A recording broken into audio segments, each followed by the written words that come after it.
Welcome to reliable news analysis. अभिवादन स्वीकार कीजिए डॉक्टर अशोक कुमार का। आज के विश्लेषण के अंतर्गत हम लोग बलूचिस्तान के मुसलमानों की दुर्दशा का जिक्र करेंगे। गाजा के मुसलमानों की दुर्दशा एक अंतर्राष्ट्रीय मुद्दा बन चुका है। संयुक्त राष्ट्र में और ओआईसी की मीटिंग में और विभिन्न इस्लामिक देशों के द्वारा अक्सर गाजा के मुसलमानों की पीड़ा को उठाया जाता रहा है, जो बहुत हद तक उचित भी है। किंतु बलूचिस्तान के मुसलमानों के ऊपर जो जुल्म अत्याचार की इंतहा हो रही है, उसके ऊपर किसी का ध्यान नहीं है। बलूचिस्तान के मुसलमानों की पीड़ा को अभिव्यक्ति देने वाला आज संसार में कोई नहीं है। बलूचिस्तान भी एक मुस्लिम प्रांत है पाकिस्तान का, और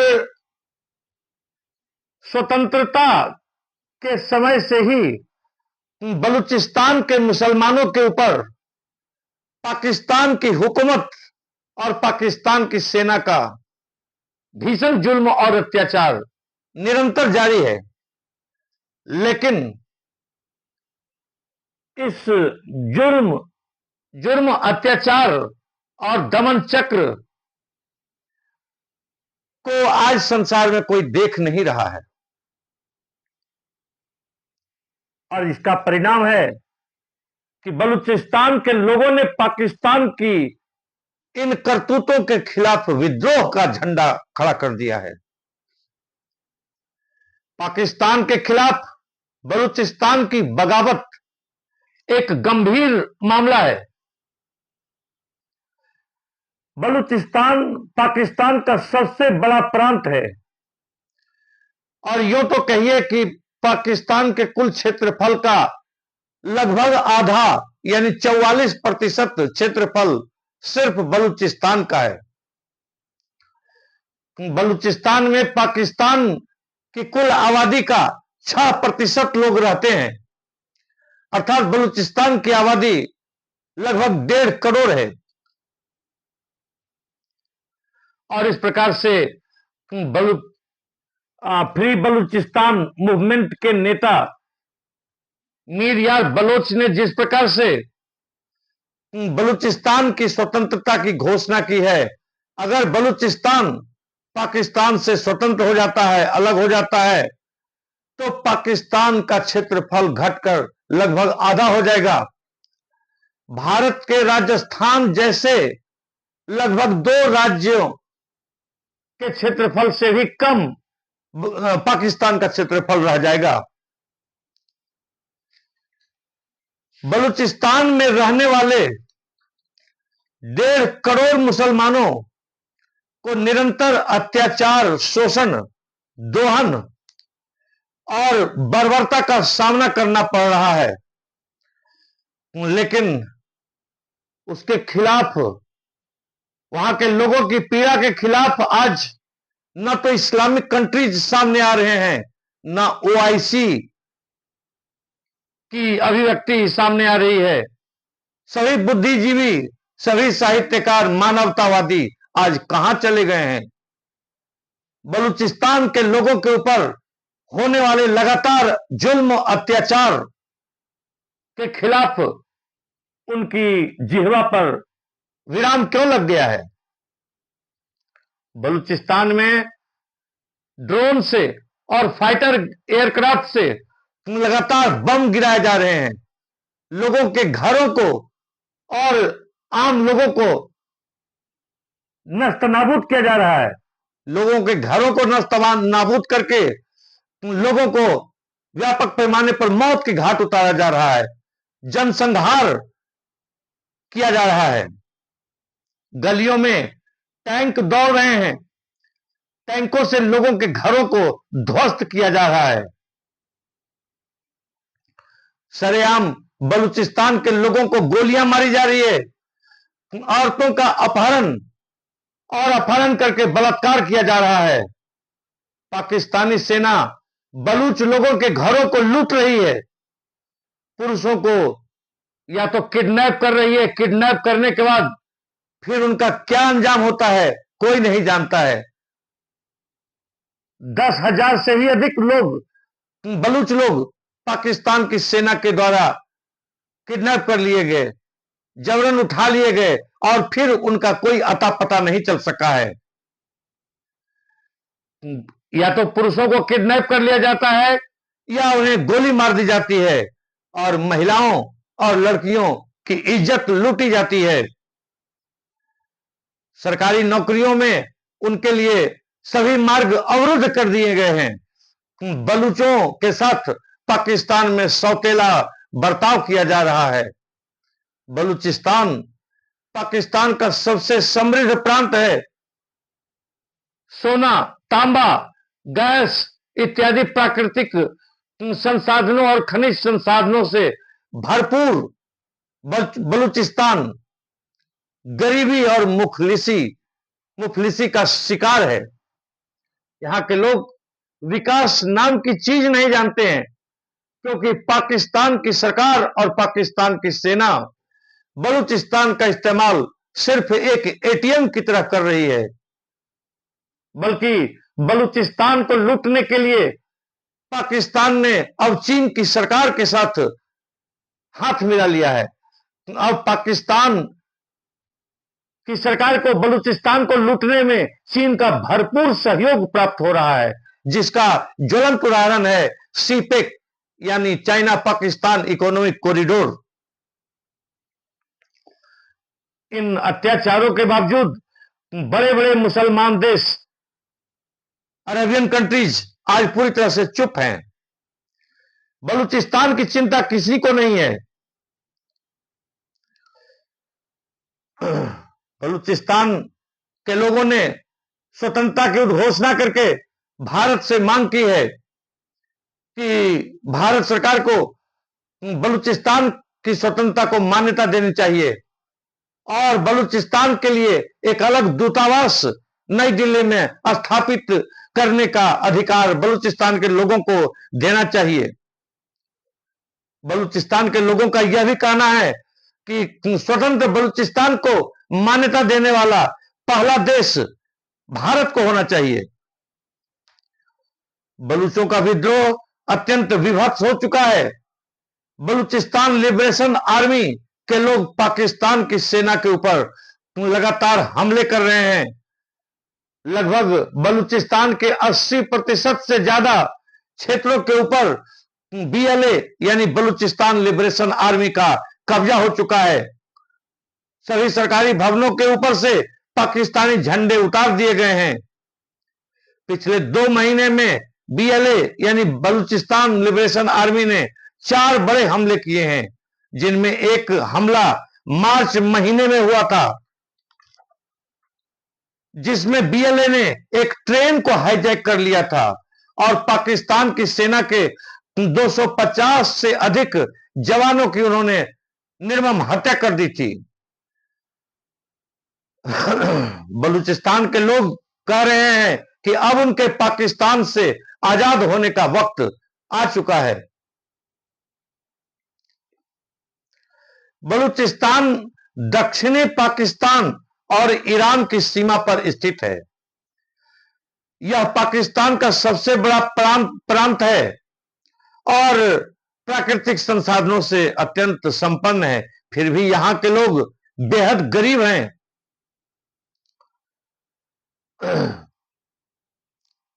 40% से अधिक बलूचिस्तान के लोग गरीबी रेखा से नीचे जीवन यापन करते हैं। बलूचिस्तान प्राकृतिक संसाधनों और खनिज संसाधनों से अत्यंत भरपूर होने के बावजूद यहां के लोग पाकिस्तान की सेना के शोषण, दोहन और जुल्म तथा अत्याचार के कारण गरीबी, बेरोजगारी, भूखमरी, कंगाली, बदहाली और फटेहाली के शिकार हैं। बलूचिस्तान के लोगों की प्रति व्यक्ति आय साल भर में 70,000 रुपया है। साल भर में 70,000 रुपया, अर्थात बलूचिस्तान के लोगों की प्रति व्यक्ति प्रति माह आय लगभग 6,000 रुपया या इससे भी कुछ कम होती है। बलूचिस्तान शब्द दो शब्दों से मिला है, बलूच प्लस अस्तान। अस्तान शब्द संस्कृत भाषा के शब्द स्थान से निकला है। स्थान का मतलब होता है जगह, क्षेत्र, भूमि, और इस प्रकार से बलूच अस्तान, अस्तान फारसी भाषा का शब्द है और इसका अर्थ हुआ कि बलूचों के रहने का स्थान, बलूचों का क्षेत्र या बलूचों की भूमि।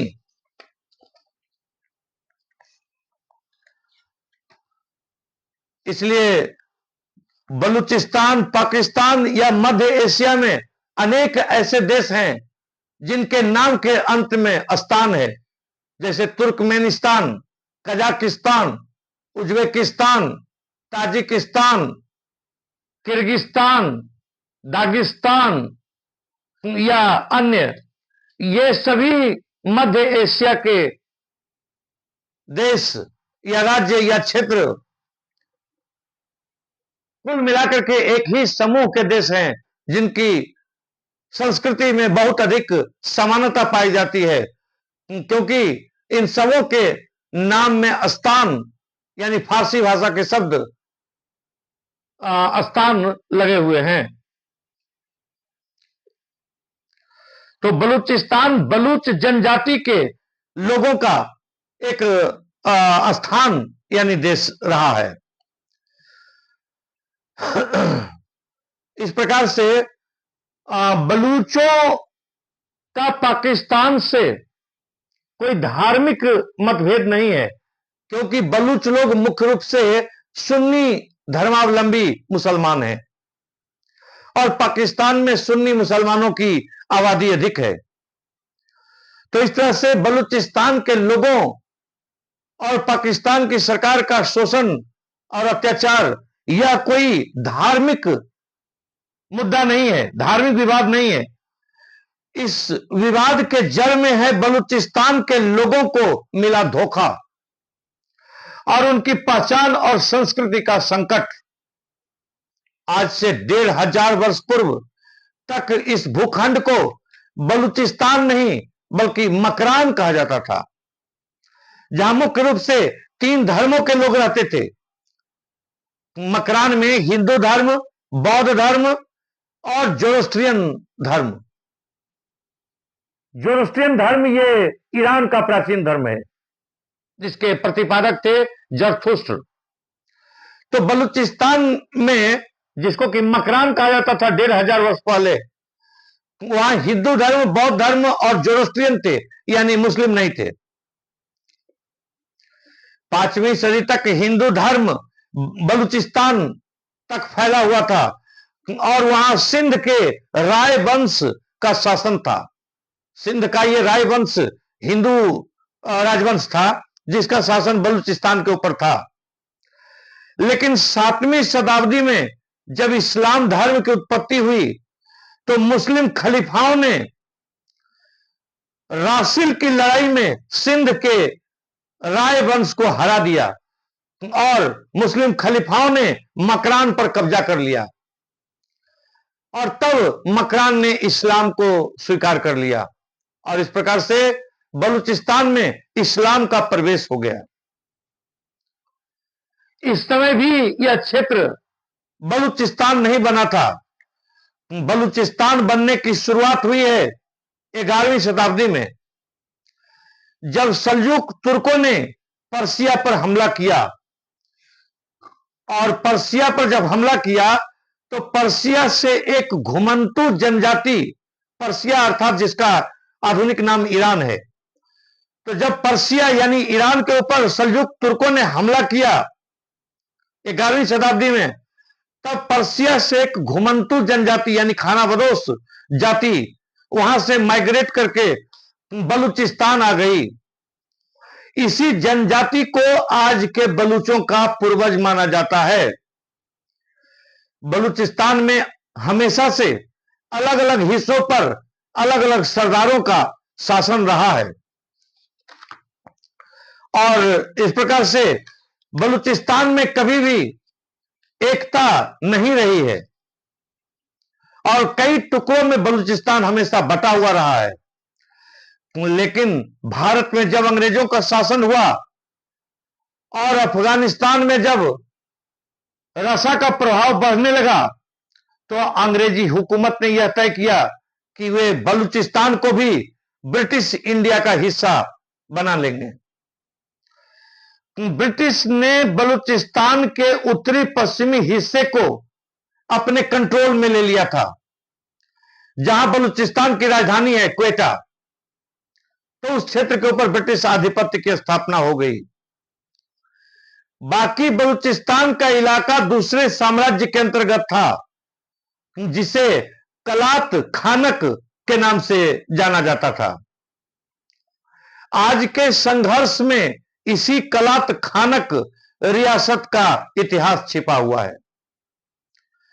कलात खानक रियासत बाकी ब्रिटिश रियासतों से बिल्कुल अलग था और कलात खानक रियासत जो बलूचिस्तान का एक स्वतंत्र रियासत था, इसका कहना था कि यह बिल्कुल स्वतंत्र रियासत है और इसने अंग्रेजों के साथ 1876 ईस्वी में एक समझौता किया था जिसके अंतर्गत सत्ता बलूचिस्तान की रियासत के अंतर्गत थी और ब्रिटिश हुकूमत के अधिकार बलूचिस्तान के ऊपर काफी सीमित हुआ करते थे। बलूचिस्तान ने ब्रिटिश हुकूमत के खिलाफ भारत की अदालत में एक मुकदमा भी लड़ा था और यह मांग की थी कि भारत की आजादी के बाद उनकी रियासत को एक स्वतंत्र रियासत रखा जाए, अर्थात बलूचिस्तान के ऊपर पाकिस्तान का आधिपत्य नहीं होना चाहिए या भारत का आधिपत्य नहीं होना चाहिए। भारत जब आजाद हुआ तो बलूचिस्तान यह चाहता था कि वो एक आजाद देश बने और 1946 ईस्वी में बलूचिस्तान के वकील वही व्यक्ति थे मोहम्मद अली जिन्ना, जिसने भारत के विभाजन में मुख्य भूमिका अदा की थी और जिन्होंने बाद में बलूचिस्तान को पाकिस्तान में मिला लिया। वही मोहम्मद अली जिन्ना बलूचिस्तान के वकील थे। जिन्ना ने पहले बलूचिस्तान की रियासत को आजाद बनाने के लिए मुकदमा लड़ा और बलूचिस्तान से मुकदमे के नाम पर भारी भरकम फीस वसूल कर ली, लेकिन बाद में जिन्ना ने बलूचिस्तान के लोगों को जो आश्वासन दिया था उसके साथ धोखा किया। मोहम्मद अली जिन्ना ने बलूचिस्तान के लोगों के साथ जो वायदे किए थे कि पाकिस्तान का आधिपत्य नहीं होगा बलूचिस्तान के ऊपर, बलूचिस्तान एक स्वतंत्र देश रहेगा, इन सभी वादों को जिन्ना ने न सिर्फ भुला दिया बल्कि बलूच लोगों के पीठ में छुरा घोंपने का काम मोहम्मद अली जिन्ना ने किया और पाकिस्तान की सेना भेज करके बलूचिस्तान के ऊपर कब्जा कर लिया। भारत की आजादी और विभाजन से कुछ दिन पहले 4 अगस्त 1947 ईस्वी को दिल्ली में एक बड़ी बैठक हुई थी जिसमें 4 बड़े नेता शामिल हुए।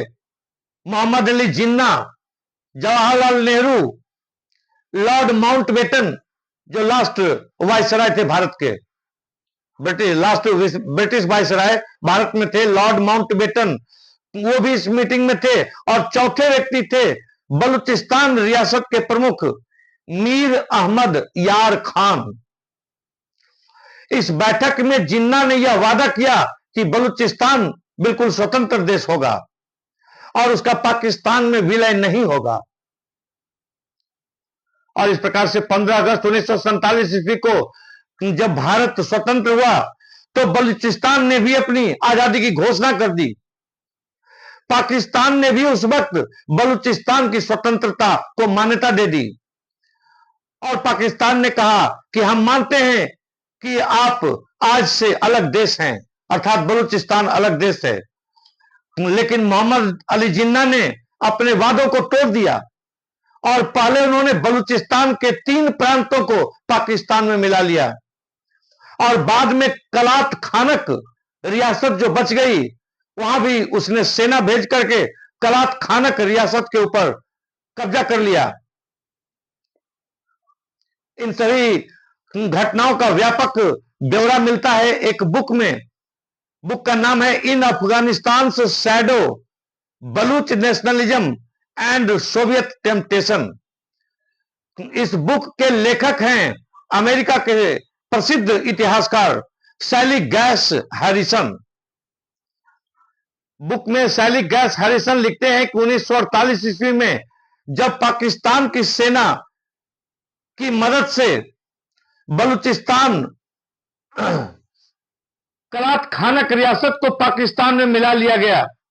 पाकिस्तान ने जब सेना की सहायता से रियासत कलात खानक को पाकिस्तान में मिला लिया और बाद में पाकिस्तान ने 1 यूनिट योजना की घोषणा की। 1 यूनिट योजना अर्थात सभी क्षेत्र एक पाकिस्तान में एक यूनियन के अंतर्गत रहेंगे। इस योजना की घोषणा की और इसके अंतर्गत पूरे बलूचिस्तान को पाकिस्तान ने हड़प लिया।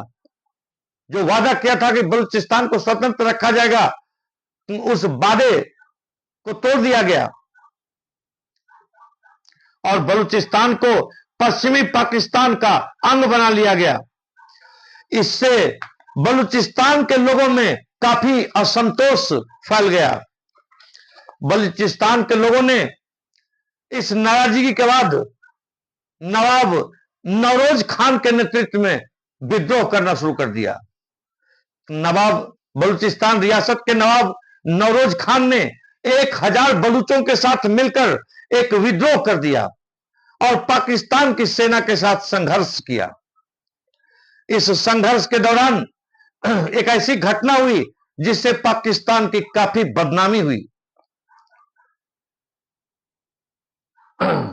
सैली गैरिसन की इस पुस्तक में पेज नंबर 29 और पेज नंबर 28 में लिखा हुआ है कि पाक सेना ने एक काउंसिल की मदद से बलूच विद्रोहियों को सरेंडर का मैसेज भेजा और कहा कि वे कुरान की कसम खाते हैं कि अगर नवाब नौरोज खान और उनके आदमी सरेंडर कर देंगे तो पाकिस्तान की सेना उन्हें माफ कर देगी और उन्हें सेफ पैसे दिया जाएगा, उन्हें रिहा कर दिया जाएगा।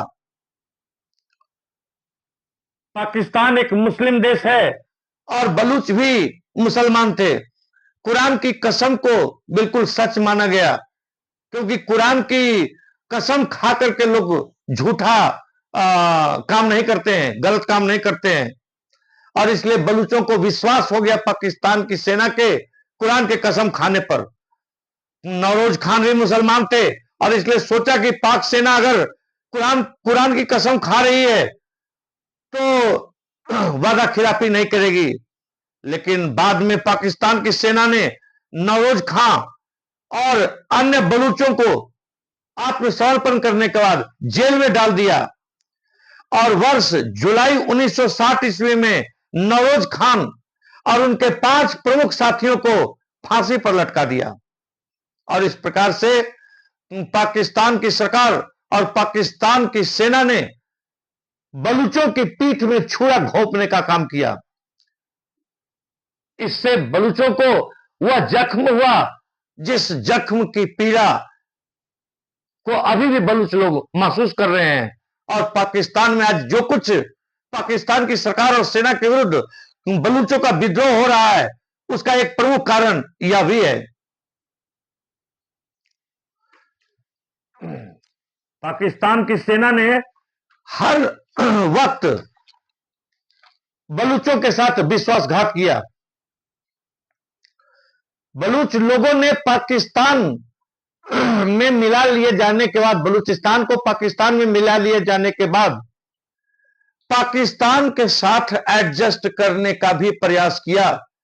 बलूच लोगों ने पाकिस्तान में ही अपना मुस्तकबिल देखा और अपना भविष्य और अपनी किस्मत को संवारने का प्रयास किया। ऐसा नहीं है कि बलूच लोग नवाब नौरोज खान को फांसी के ऊपर लटकाए जाने के बाद से लगातार विद्रोह कर रहे हैं, लेकिन पाकिस्तान की सरकार ने और पाकिस्तान की सेना ने बलूचों को हर वक्त छलने का काम किया। पाकिस्तान के ऊपर, जैसा कि हम सभी जानते हैं कि पाकिस्तान के पंजाब प्रांत का प्रभुत्व रहा है, पाकिस्तान की सेना के ऊपर भी पंजाब प्रांत का प्रभुत्व रहा है और राजनीति में भी पंजाब प्रांत का प्रभुत्व रहा है। और इसी पृष्ठभूमि में एक वाकया हुआ 1970 ईस्वी में पाकिस्तान में संसदीय आम चुनाव हुआ और इस संसदीय आम चुनाव में सबसे अधिक सीटें जो पूर्वी पाकिस्तान में शेख मुजीबुर रहमान की पार्टी अवामी लीग थी उसको प्राप्त हुआ।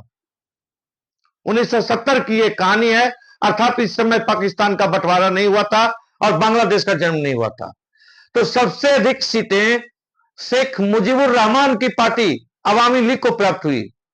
और इस तरह से अगर लोकतांत्रिक चुनाव की बात करें तो 1970 ईस्वी के चुनाव के बाद प्रधानमंत्री पाकिस्तान का बनना था शेख मुजीबुर रहमान को, लेकिन पंजाब प्रांत के प्रभुत्व वाले पाकिस्तान और पाकिस्तानी सेना को यह कभी मंजूर नहीं था। 1970 ईस्वी के आम चुनाव में, संसदीय आम चुनाव में बलूचिस्तान की सभी चार सीटों के ऊपर बलूच लोगों को जीत प्राप्त हो गई। बलूच लोगों को जीत प्राप्त हो गई और पंजाब के लोगों की वहां पर करारी हार हुई। इससे पाकिस्तान बिलबिला पड़ा और पाकिस्तान के सैनिक शासक आहिया खान ने 1970 ईस्वी के चुनाव के परिणाम को मानने से इनकार कर दिया। उन्होंने शेख मुजीबुर रहमान को गिरफ्तार कर लिया और जिसका नतीजा हुआ कि पूर्वी पाकिस्तान में अवामी लीग और उसके समर्थकों ने शांति वाहिनी छापामार का गठन करके पाकिस्तान की सेना के साथ संघर्ष करना शुरू किया। बाद में भारत ने सैनिक सहयोग प्रदान किया, जिसकी परिणति हुई तो 1971 ईस्वी में पूर्वी पाकिस्तान से अलग हो गया, स्वतंत्र देश बन गया, जिसे आज बांग्लादेश के नाम से जाना जाता है। बांग्लादेश के निर्माण ने पाकिस्तान की सरकार और पाकिस्तान की सेना की आत्मा को झकझोर दिया। पाकिस्तान की सरकार ने बलूच लोगों के साथ अब सहानुभूतिपूर्वक व्यवहार करने का निश्चय किया, ताकि बलूच लोग भी पूर्वी पाकिस्तान के लोगों की तरह विद्रोह करके अलग नहीं पाकिस्तान से हो जाएं।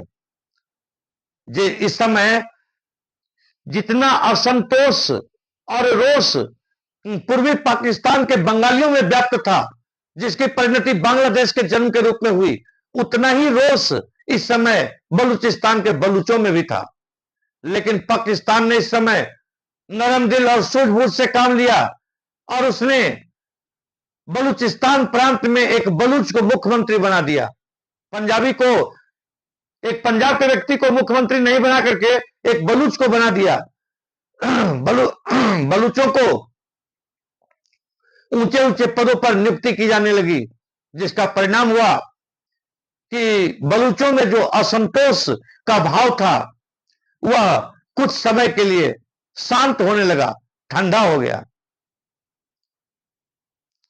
लेकिन यह स्थिति अधिक दिनों तक कायम नहीं रही और फिर से पाकिस्तान ने बलूचों के ऊपर फिर से अत्याचार, जुल्म करना प्रारंभ कर दिया और कुछ ही समय के बाद बलूचों के साथ फिर से पाकिस्तान ने सौतेला व्यवहार करना शुरू कर दिया, जिसका परिणाम यह हुआ कि बलूचों ने BLA यानी बलूच लिबरेशन आर्मी का गठन किया और यह BLA उस समय से लेकर 1970 ईस्वी के बाद से लेकर आज तक पाकिस्तान के विरुद्ध सशस्त्र संघर्ष कर रही है।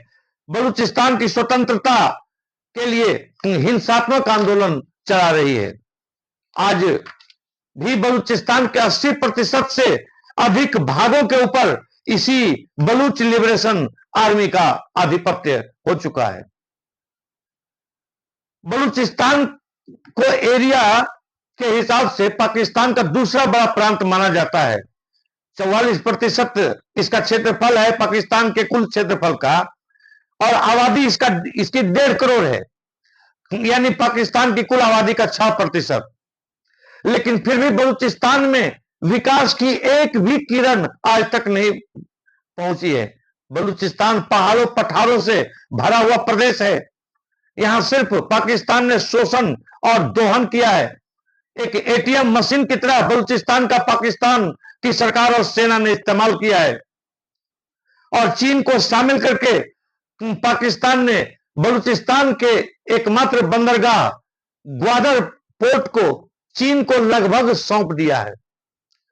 पैसे के बदौलत पाकिस्तान ने बलूचिस्तान के बंदरगाह ग्वादर पोर्ट को लगभग चीन के हाथों में बेच दिया है, और चीन ने ग्वादर पोर्ट से लेकर पश्चिमी चीन तक एक कॉरिडोर बनाने का कार्य इस समय चीन की सरकार कर रही है।